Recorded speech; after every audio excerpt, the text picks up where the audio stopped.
Bonjour à tous et bienvenue sur cette nouvelle vidéo d'analyse des crypto-monnaies. Alors on va commencer par le Bitcoin comme d'habitude, qui est la crypto qui tire toutes les autres à la hausse ou à la baisse. Donc si on reprend un monthly, on est toujours dans une tendance haussière, supportée par les deux moyennes mobiles, 20 et 50, avec un écartement des bandes de Bollinger. Si on repasse en unité de temps semaine, on est toujours en une tendance haussière, on a la bande de Bollinger du bas là, qui commence à se devenir horizontale, mais on a le cours qui est toujours au-dessus de la bande de Bollinger haute dans ce premier canal là, qui est délimité par une ligne pointillée jaune. Donc moi, comme vous voyez ici, j'attends la cassure de ce canal parce que je suis sorti du marché il y a quelques jours. Qu'est-ce qu'on remarque en 3D? On remarque des bandes de Bollinger qui commencent à se resserrer au moins sur la partie du bas. Alors peut-être qu'on va avoir celle du haut qui va continuer à la hausse et celle du bas qui va la suivre. Donc les bandes de Bollinger qui vont dessiner une sorte de canal haussier. Ensuite celle en daily. En daily, ce qui s'est passé, donc moi j'étais sorti du cours parce qu'ici on a eu un croisement la MACD, ce qui veut dire que les baissiers ont pris le dessus sur les haussiers. Là on voit que la MACD commence à se tordre pour repartir éventuellement à la hausse. Ce qui s'est passé, c'est que donc le cours a chuté jusqu'à quasiment 16 000 $ et a rebondi sur sa moyenne mobile 20. Au niveau, on va regarder. Bon, je crois que cette divergence, elle n'a plus lieu d'être. Légère divergence. On va virer cette divergence, hop, hop, pour repartir sur quelque chose de propre. On va regarder justement en 4. Est-ce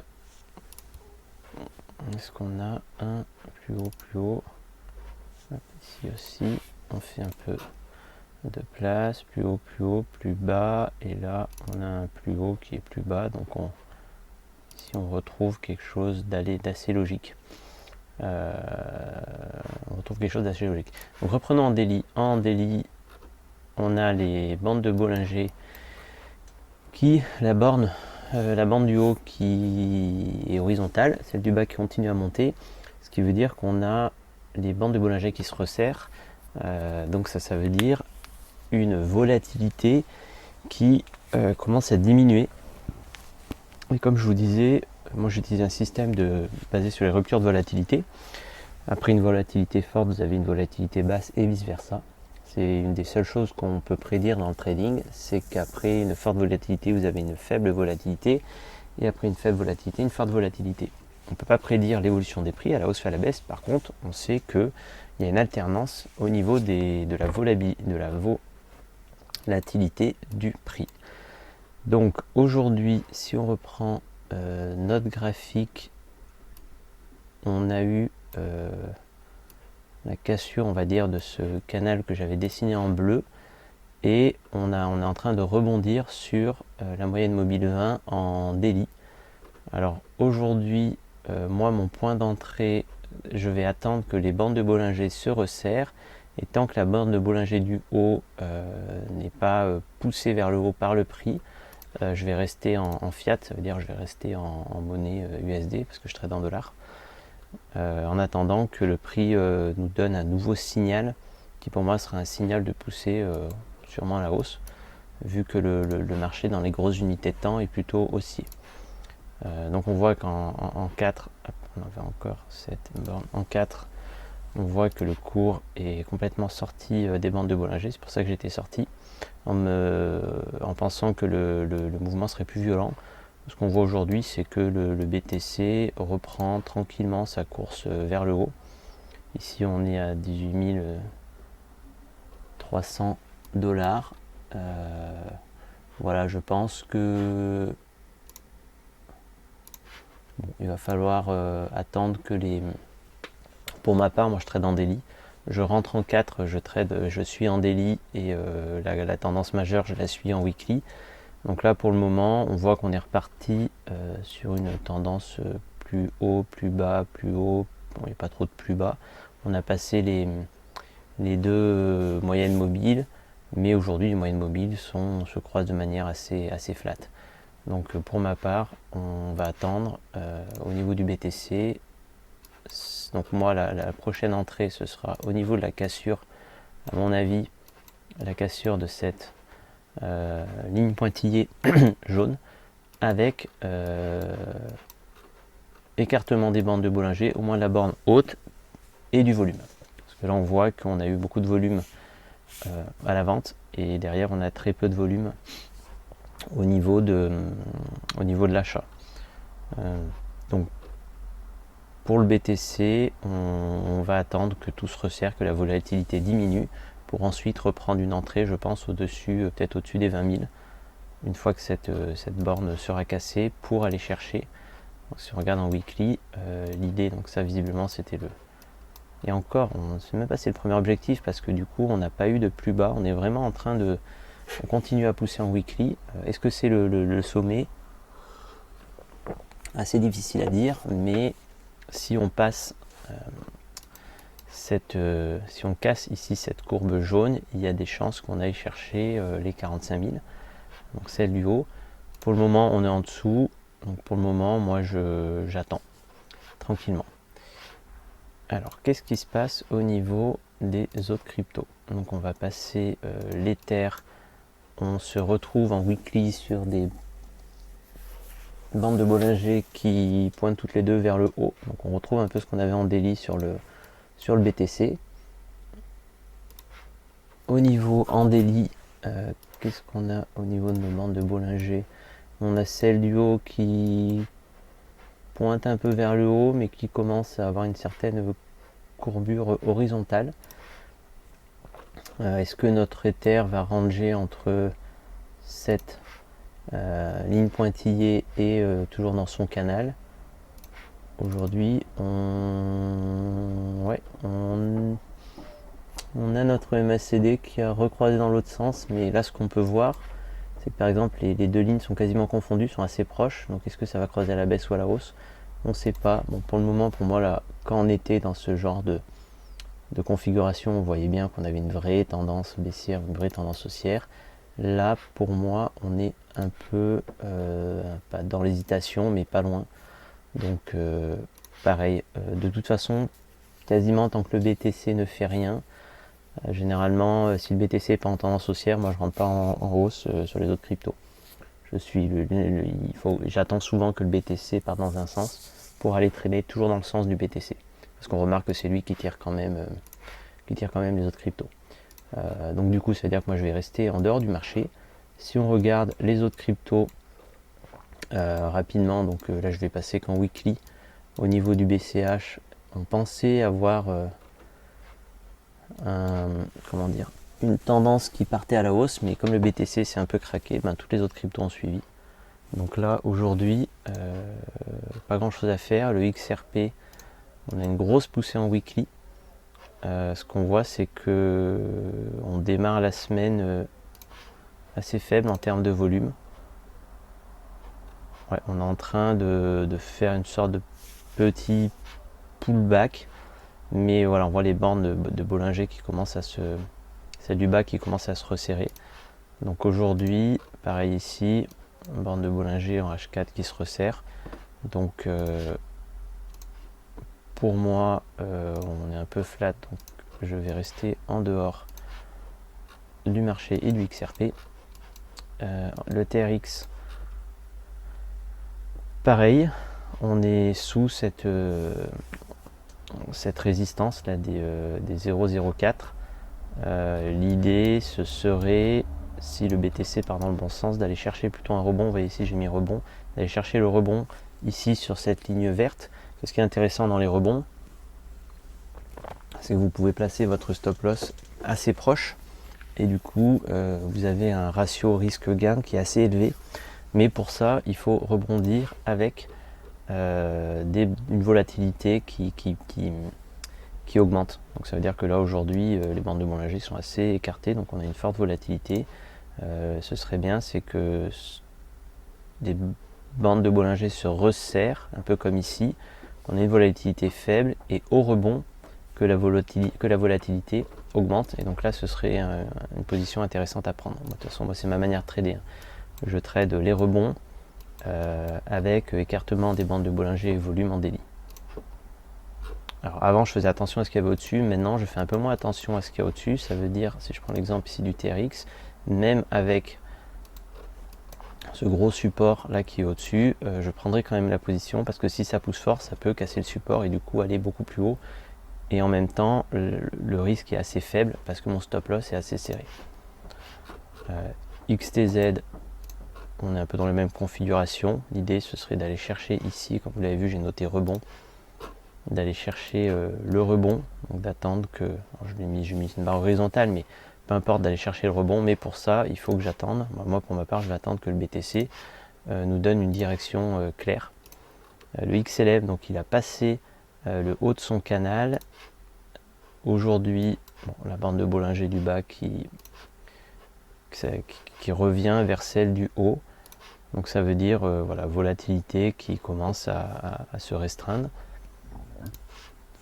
Est-ce que ça vaut le coup éventuellement d'aller chercher des petites positions? Ici on voit que les bandes de Bollinger sont très très serrées. Est-ce que ça va partir à la hausse ou à la baisse? Est-ce que ça vaut le coup éventuellement de prendre des petites positions? Pourquoi pas? Pourquoi pas? Parce que ici, si on regarde, on est au-dessus d'un support qui maintenant devient résistance. Donc ça veut dire qu'ici on pourra aller chercher un rebond. Si on se place juste au-dessus de la H4, on peut rentrer vers 0,22 en se disant que potentiellement on peut aller casser et on peut aller jusqu'à 0,30. Ça fait quand même 50% de hausse, c'est pas dégueu. Donc ça c'est peut-être une position sur laquelle je vais mettre un stop d'achat ici à 0,22 et un stop de sortie à 0,18 à voir. On continue sur les autres cryptos. LTC, du coup on est repassé en dessous de cette forte résistance. OMG, pareil, on a rebondi mais on est toujours collé, donc là aussi c'est une position intéressante si le BTC repart à la hausse. Ce qui peut être intéressant, c'est ici d'aller acheter au rebond et à l'écartement des bandes de Bollinger, au volatilité qui repart vers le haut. Du coup on aura un risque ratio gain qui sera assez élevé, on pourrait aller chercher largement les 8 en entrant vers les 4 et derrière en mettant et encore vers les 4. Ce qui est intéressant, c'est qu'en plus on a des moyennes mobiles dessous. Ici ce serait, si on rentrait vers les 3,8, on pourrait sortir ici à 3,4. Ça veut dire qu'on aurait 10% de risque pour aller chercher quasiment un 100%. Donc ça fait un risque ratio gain, si je dis pas de bêtises, qui doit être de 10. Donc c'est super intéressant de trader comme ça. Le IOTA, toujours pareil. Il est redescendu, il a retapé cette résistance. Et là, il revient un peu rangé. On voit bien que les bandes de Bollinger en weekly sont assez flat. Le Dash, donc lui, il est sorti, mais il a été retenu, on va dire, par cette borne haute. Vous voyez ici, j'ai mis cassure. Donc si ça casse, éventuellement, il y aura une position à prendre à l'achat. EOS, on est repassé sous sa résistance qui est là depuis 2018. Donc là, il y aura une position intéressante à prendre. Si demain on repasse au-dessus de cette résistance avec du volume, avec une volatilité, etc. etc. L'ADA, on est toujours sous cette forte résistance où moi j'attends une cassure plutôt à 0,2. Généralement j'aime bien mettre des chiffres ronds parce que souvent les chiffres ronds ça fait aussi office de support et de résistance. Le BAT s'arrange, mais c'est pareil, le BAT peut être super intéressant à prendre parce que ici si vous allez chercher le rebond à 0,25 on va dire et que vous montez jusqu'à 0,45, vous avez un risque ratio gain qui est qui est assez élevé. Et ça reste des positions super intéressantes. Mais là, ce qui s'est passé, c'est qu'on voit qu'on a eu de la volatilité, on est repassé sous la moyenne mobile 200. Donc là, potentiellement, ça peut être intéressant de prendre une position à la cassure de la moyenne mobile 200 à la hausse. Le BSV, il a fait un peu comme tout le monde. Il est parti, mais il est redescendu. Tout le monde est resté un peu bloqué, j'allais dire, dans ces bandes de Bollinger. Là, le link, c'est pareil. Le rebond peut être intéressant, sachant qu'on a quand même une borne haute qui est à 17, un rebond à 14, donc ça fait un risque ratio gain qui est assez faible. Le NIO, il faut attendre que ça casse, et le ZEC, il faut attendre que ça casse. Donc du coup, comment on va trader tout ça? Alors aujourd'hui, je reste en dehors du marché, comme je disais. Est-ce que j'ai mis des alertes au niveau de la cassure de celle-ci? Je pense qu'il y a peut-être des positions intéressantes à prendre, parce qu'on voit qu'il y a quand même quelques cryptos qui partent à la hausse alors que le BTC est un peu flat, on va dire. Donc est-ce qu'on a des positions qui peuvent être intéressantes? Donc je vais y réfléchir. C'est éventuellement alors le XLM qui peut être intéressant, parce qu'en plus on a des bandes de Bollinger même en H4, donc moi je rentre généralement en H4 qui se resserre, donc potentiellement on peut repartir à la hausse. Donc on peut mettre un achat à 0,21 et une sortie à 0,18 pour aller chercher 0,30. Donc ça se réfléchit. OMG, pareil, qui peut être intéressant parce qu'on a pas mal de place au-dessus, et puis on est en train de rebondir ici, là sur la moyenne mobile 20 en weekly, et des bandes de Bollinger très resserrées en H4. À mon avis, ça peut difficilement, peu de probabilité que ça parte à la baisse, ça partira plutôt à la hausse. Le IOTA, non, pas le IOTA. Le Dash non plus. EOS, oui, EOS, la cassure, je pense qu'elle est intéressante à prendre. Donc ça peut être intéressant comme en daily, cassure en daily de cette position. Qu'est-ce qu'on a ici? Ouais, on a une alerte. Cassure en daily, ça peut être intéressant. L'ADA non, parce qu'on est sous le support. Ici oui, le BAT oui, ça peut être intéressant. Mais la cassure de la moyenne mobile 200, je pense qu'elle est intéressante. D'ailleurs, je vais me la rajouter. Crossing up. Moyenne mobile 200. Tac. Donc ça peut être une position intéressante à prendre. BSV, eh ben on est toujours... bon, le BSV suit le BTC, donc du coup, si le BTC bouge pas, c'est un peu risqué de rentrer en BSV. Le NEO, qui a une cassure aussi intéressante. Hop. Donc là, je pense que je dois déjà avoir une alerte, évidemment.